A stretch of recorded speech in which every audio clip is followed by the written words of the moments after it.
Capítulo 12. Atrito. As forças de atrito elas são importantes em todos os campos da ciência. Aí existe algumas situações que o atrito é benéfico, outras não. Manter um automóvel numa pista, você caminhar na para acender um fósforo, para deslizar na neve, cortar uma peça metálica, tudo isso tem aplicações de atrito. O atrito é a força de resistência ao movimento relativo ou à iminência de movimento entre duas superfícies de contato. Em caso de movimento, pode ocorrer o deslizamento ou rolamento relativo. O atrito é dito seco quando não há fluidos ou lubrificantes entre essas superfícies. Aqui nós temos o exemplo de dois pneus, os pneus dos veículos de passeio, apresentam sulcos. O que são esses sulcos? São essas linhas que estão distribuídas no pneu, tanto na sua região longitudinal quanto na região transversal.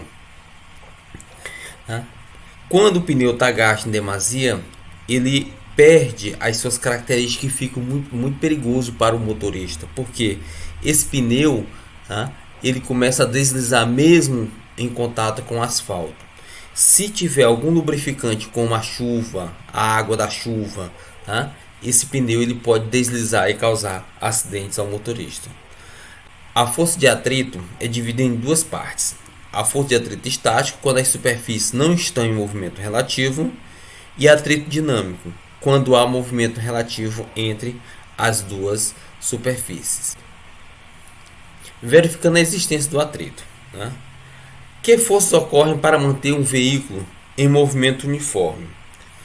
Aqui nós temos a força peso, a força Fn1 da roda traseira e a força Fn2 para a roda dianteira. Nós temos a força aplicada pelo motor e aqui nós temos uma força em sentido contrário, que é a força de atrito. Então, a força Fn1 mais a força Fn2 é igual ao peso. E a força do motor é igual à força de atrito resultante. Se o motorista deixar de acelerar o veículo, ele diminuirá a sua velocidade e poderá até mesmo parar, indicando que a força, o que o impulsionava para frente, deixou de atuar. Mas a força contrária, que é a força de atrito, ela não deixa de atuar nesse ponto. Observe também que o automóvel mais pesado demora mais a acelerar para manter o movimento do que um carro mais leve. Esses fatos sugerem que a força de atrito é sempre tangencial e tem sentido contrário, ou seja, oposto à tendência do movimento. Nesse bloco inicial 1, nós temos a velocidade se deslocando da esquerda para a direita e a força de atrito se deslocando da direita para a esquerda, porque a força de atrito ela é sempre tangencial ao sentido da trajetória e tem sentido contrário. Para esse segundo exemplo, nós temos um plano inclinado, temos um ângulo entre a superfície plano e o plano inclinado. Nós temos que a velocidade está se deslocando também da esquerda para a direita e a força de atrito da direita para a esquerda. Nesse terceiro bloco, também que é um plano inclinado, nós temos a velocidade se deslocando da direita para a esquerda e a força de atrito da esquerda para a direita. A intensidade de força de atrito ela independe da área de contato das duas superfícies, podendo ser dentro de ambos os limites das duas superfícies. Para as duas superfícies de contato, a intensidade máxima da força de atrito é diretamente proporcional à intensidade de força de contato. Ou seja, a força de atrito é igual ao coeficiente de atrito vezes a força normal. Tá? Se aumentar a força normal, vai aumentar a força de atrito. Lembrando que a força normal é sempre perpendicular ao plano de trajetória. A origem da força de atrito. Tá? O atrito é uma força que decorre da interação entre superfícies.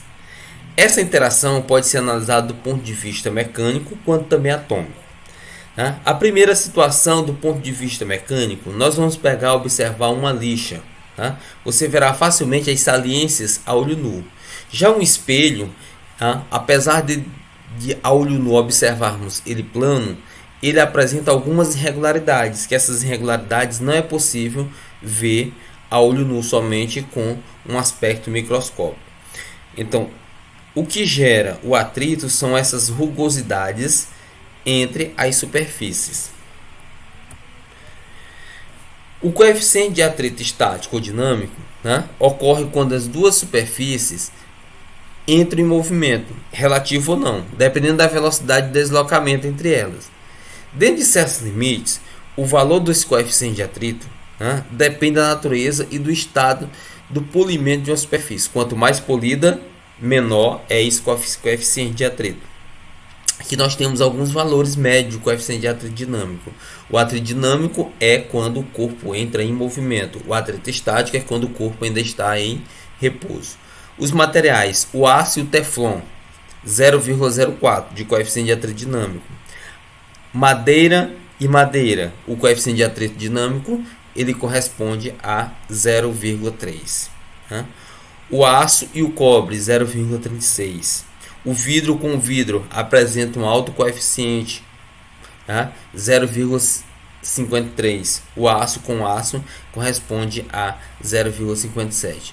Lembrando que o coeficiente de atrito ele tem que ser maior do que 0 e menor do que 1. Aqui nós temos um gráfico que representa o diagrama força de atrito versus força. Aqui eu tenho a força de atrito no eixo Y e aqui eu tenho a força F. Né? Nesse primeiro intervalo, bem aqui, ocorre a região de atrito estático. É quando você começa a deslocar um bloco, só que esse bloco ele não entra em movimento. Você vai aumentando a força e ele tem uma força de resistência. Aumentando a força e existe a força de resistência. Quando ele chega numa força de atrito máxima, tá? Ele chega numa força de atrito máxima, ele começa a se deslocar.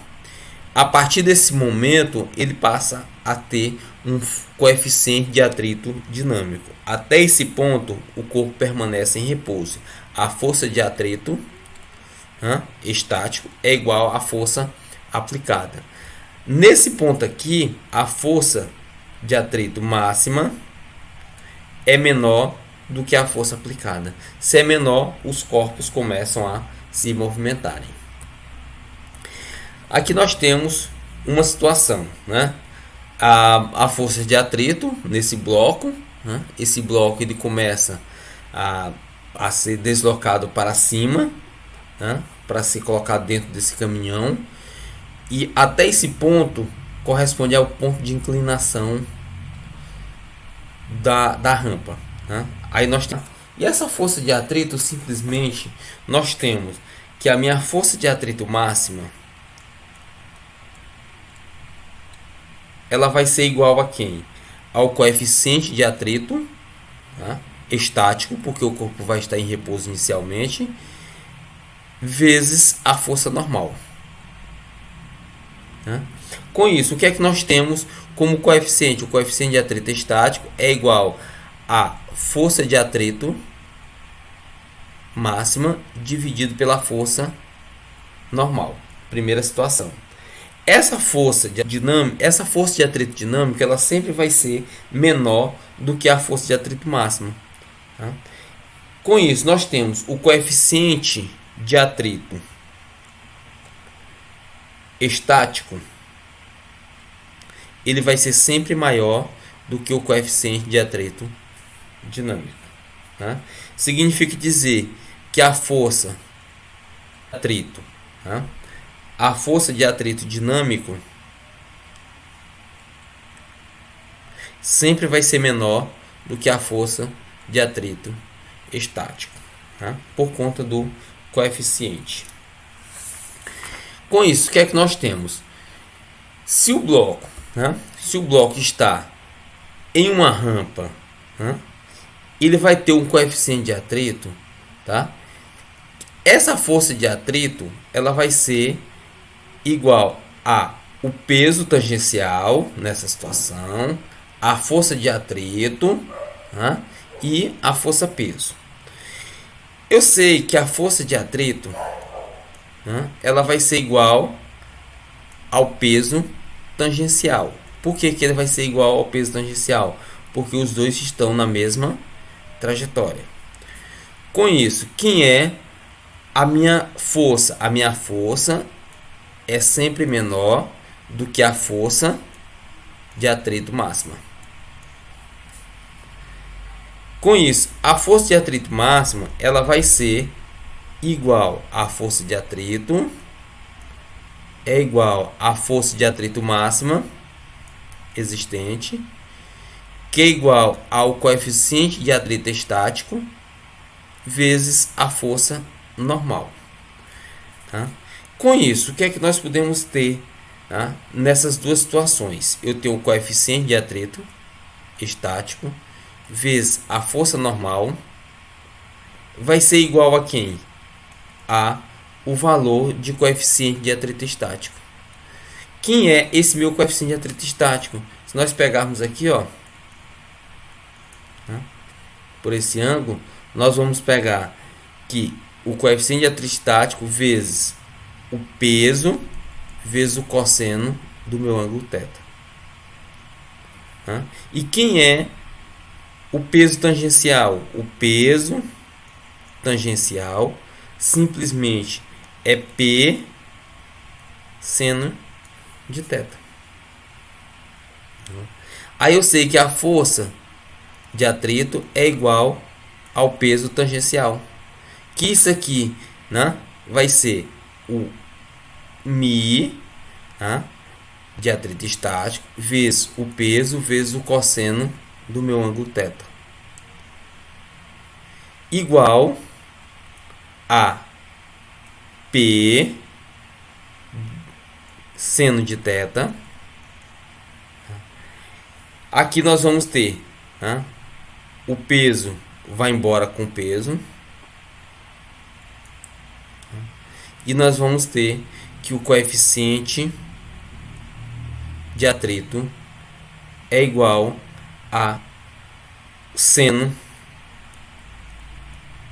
de θ sobre o cosseno de θ.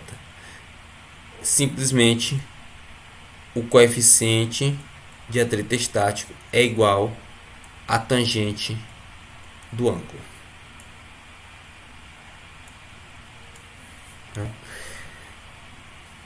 É dessa maneira que podemos obter experimentalmente o coeficiente de atrito estático, tá, inclinando-se o plano e obtendo a figura para escorregar até a eminência. Essa inclinação fornecerá a sua intensidade.